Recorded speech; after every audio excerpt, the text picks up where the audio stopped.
肥肉大家食過未啊？咁好咁靚嘅肥肉，而家教大家點嚟整嚟食下。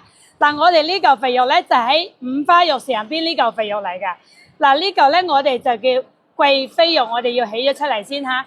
但係呢啲貴妃肉咧，我哋可以用嚟做叉燒嘅，或者做水煮肉片，好正嘅。啊，呢個貴妃肉出啲油反啲光咁樣，好正啊！嗱，你睇呢嚿雪花貴妃肉係咪好正啊？嗱，我哋肥肉咧要有咁好啲肥肉先靚嘅喎。嗱，你睇到嗎？嗱，反啲光啲肥肉，哇！一摸隻手反啲光咁樣，睇到嗎？呢啲肥肉我哋點嚟食咧？我哋可以做個冰肉包。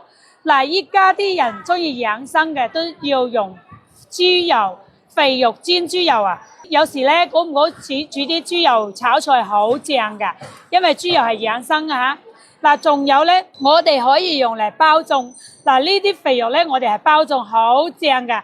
嗱，我哋準備過冬咧嗰陣時咧，用嚟呢個肥肉包粽，呢個粽咧特別有口感，特別有靈魂㗎。嗱，肥肉嘅作用處都好多㗎嗱。